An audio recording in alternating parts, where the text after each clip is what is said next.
U svakom slučaju bismo rado sad saznali, doktor Temer, od vas, s obzirom da smo sad vidjeli nekoliko vrlo kompleksnih slučajeva čitavih rekonstrukcija. Vrh korijena, ako je preostalo punjenje u samom korijenskom kanalu, nije adekvatno ili je porozno ili je možda došlo do neke mikrotraume ili mikropuknuća samoga zuba. Prema tome, to bi trebalo vidjeti zapravo šta se od toga dogodilo. Očigledno je nešto još dalje osim obične resekcije u pitanju. Treba detaljnije pogledati. Detaljnije pogledati zapravo šta se dogodilo. Ili je punjenje krivo ili je došlo do neke obično vertikalne frakture samog korijena koji se često ni na rengenu ne može vidjeti nego tek zapravo jednim ovakvim dugotrajnim fistuliranjem i zapravo ne može se reagiranja na sam tretman. Kad vertikalno pukne zub, onda se on zapravo ne može spasiti. To je možda jedna indikacija da je 100% zub praktički. Ali je indikacija za implantat. Naravno. Sljedeće pitanje, vas molim, halo? Dobro večer, pozdravljam se u studiju.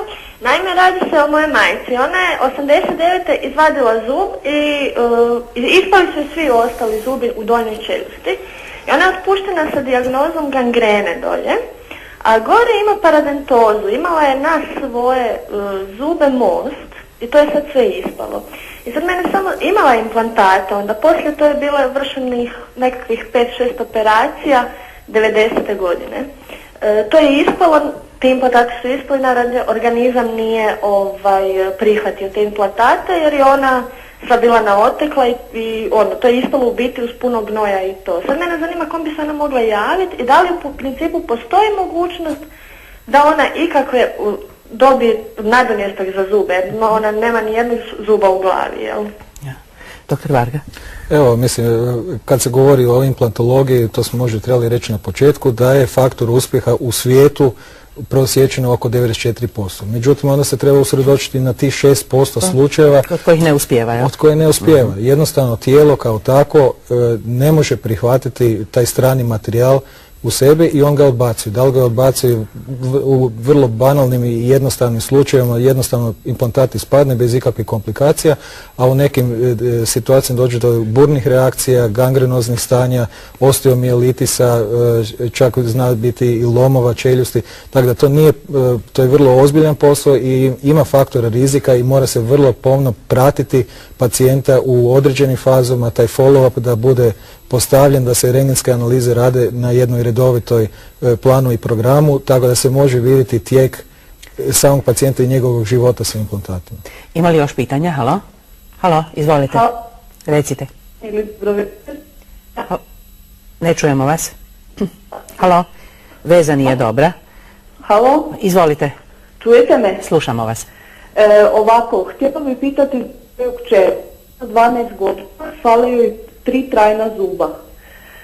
Sad je momentalno pod ortodonskom kontrolom i sad je rečeno da bi trebala raditi krunice. Ima još mliječne zubi izvađeni, znači kao oni drže mjesto. Sad htjela sam pitati u stvari da li je pametnije s tim krunicama ili da se... Prekida telefon, to je, da, ali razumili ste sve. Ko će odgovoriti? Dogovorite se, molim vas lijepo, dragi gosti. Da bude po redu. Šta je ovoga, to kasnije na jednom primjeru ćemo vidjeti zapravo da se može pojedini zub, ako fali, nadomjestiti sa implantatom. Vrlo elegantno, vrlo jednostavno, pogotovo ako se radi o mladim ljudima sa puno kosti, znači imamo puno materijala i usađivanje implantata je zapravo, vidjet ćemo kasnije, vrlo jednostavan tretman bez nekakvih velikih trauma.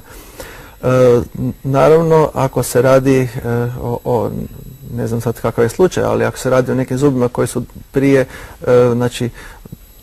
i kasnije tog zuba gdje fali oštećeni ili možda, ne znam, imaju problema nekakvih drugih, znači velika destrukcija toga tkiva, onda je bolje napraviti jedan most, znači ako se ti zubi tako i tako bruse, onda je bolje napraviti jedan most nego raditi implantate, pa pojedno opet krune na ti pojedine. Gospođa je spomenula da ima djevojčicu koliko, 12 godina, i 3 trajna zuba već nedostaju, ali još... Znači da očigledno, znači da ili se ide hipodoncija, teško reći, ili je to zbog karijesa, ne zgubila zube, to sad...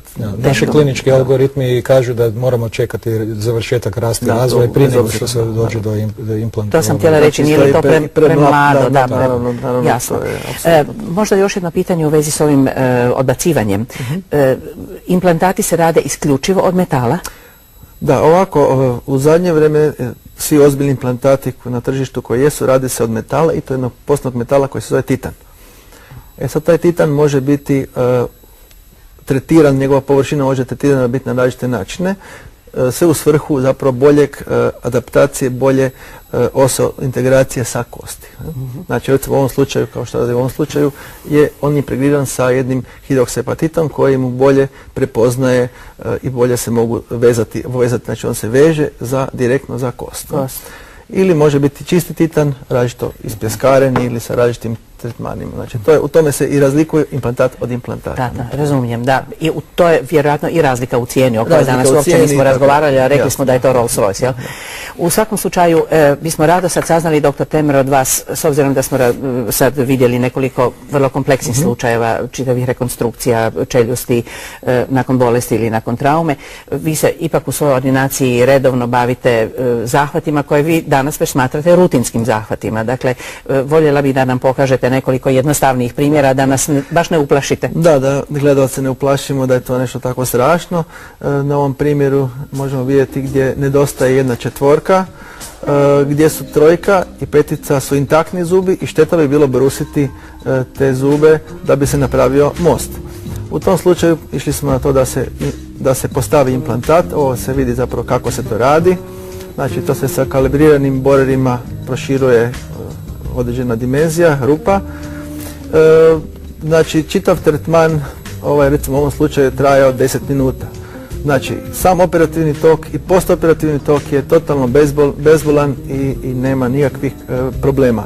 Evo vidite, ovo je takav implantat, to je titanski implantat, cilindrični, koji se, znači, ovdje se mjeri, dubina, da li je dovoljno dimenzionirana rupa, također isprobavanje i postavljanje takvog jednog implantata. Ovo se radi o cilindričnom implantatu gdje se ovako lagano ukucava i zapravo pozicionira na svoje mjesto. To je bezbolni postupak. To je bezbolno, to sve radi se u lokalnoj anesteziji i to je, znači, čitav postupak je zapravo manje nego vađenje zuba. I nakon određenog vremena, sad je to 2 do 6 mjeseci, se pristupa dalje protetskom radu. Da, to je jedno od važnih pitanja. Koliko dugo moramo, ima li nekakav nadomjestak u međuvremenu da sakrije recimo taj nedostatak zuba, da baš ne budemo... Pa u principu se može napraviti ili kao jedan mali pomoćni, znači kao je mobilni aparat, mobilni jedan nadomjestak. Međutim, svi ti zapravo privremena rješenja zapravo nisu dobra jer na neki način traumatiziraju gingivu i može doći do eventualno nekakvih neželjenih efekata. Znamo, bez zuba, bez četvorke smo u nakaženju. Oprostite, dr. Temelja. To je za jedan kompromis koji moramo ući, znači pacijent želi odmah dobiti neke zube, međutim to nam kasnije može eventualno kompromitirati čitav rat. Znači tu moramo biti jako oprezni. I stomatolog mora biti jako spretan, to ovisi o protetičaru, to je ona nadgradnja na implantat, sad smo govorili o bazi, ali imamo opet pitanja pa ćemo malo predahnuti, slušamo vas.